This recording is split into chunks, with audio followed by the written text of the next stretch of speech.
এগুলো হচ্ছে বেল। বেলকে ইংলিশে বলে Bengal quince, Indian quince, holy fruit অথবা গোল্ডেন আপেল।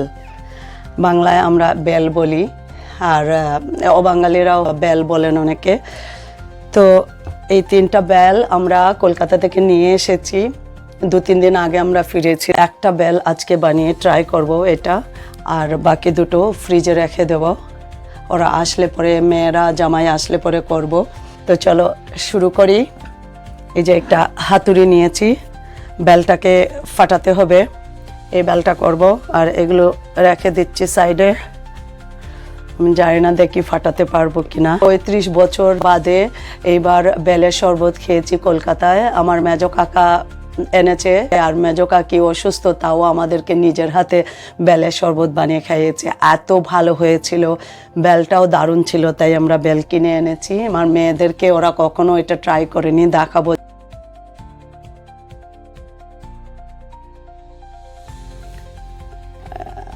দেখো,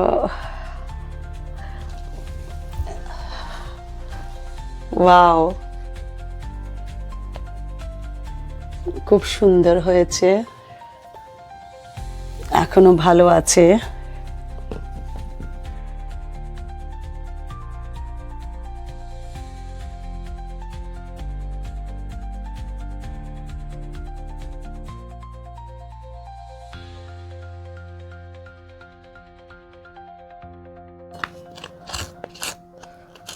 একটু যেন বাদ না যায়, খুব কষ্ট করে এনেছি।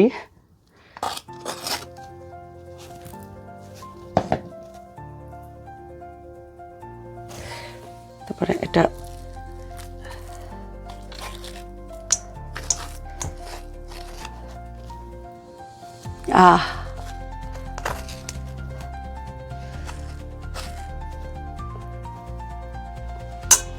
একটু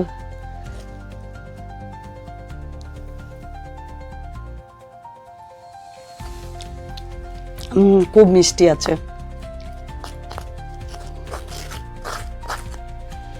চিনি না দিলেই হবে, এক্সট্রা মিষ্টি না দিলেই হবে। হয়ে গেছে। অল্প অল্প জল দিয়ে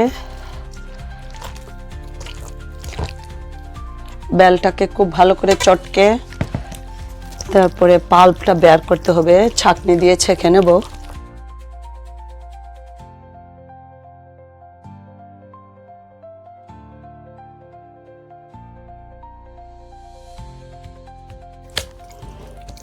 এবার ছাঁকনির মধ্যে দিয়ে যে ছোবড়া বা সিড আছে ওগুলো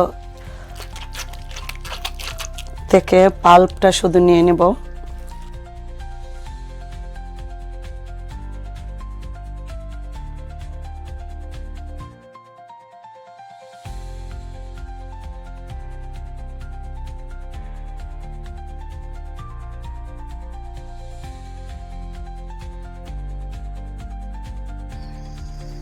কি সুন্দরভাবে বের হচ্ছে দেখো, এভাবে আমি সারাটা করে নেব।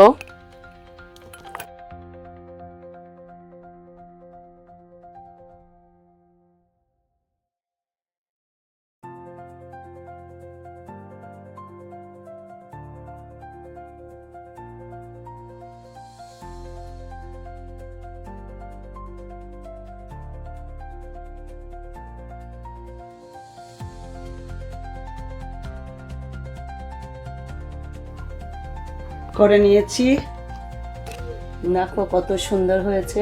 বেলগুলো খুব কষ্ট করে নিয়ে এসেছিলাম।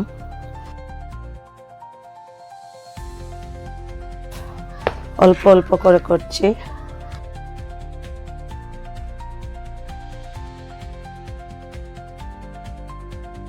বেলটা মিষ্টি আছে, অল্প একটু গুড় দিচ্ছি,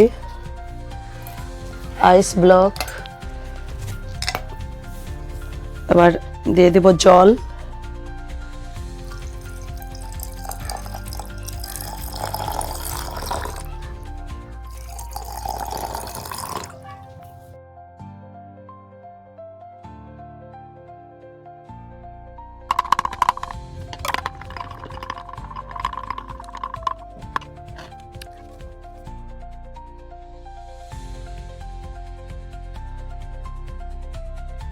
রেডি হয়ে গেছে।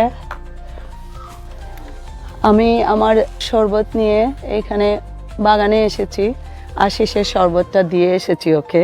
ও বলছে ও ভিতরে বসে খাবে। কলকাতা থেকে বেল এনে নেদারল্যান্ডে বসে বেলের শরবত খেলাম। বুঝতেই পারছো কত একটা বড় জিনিস।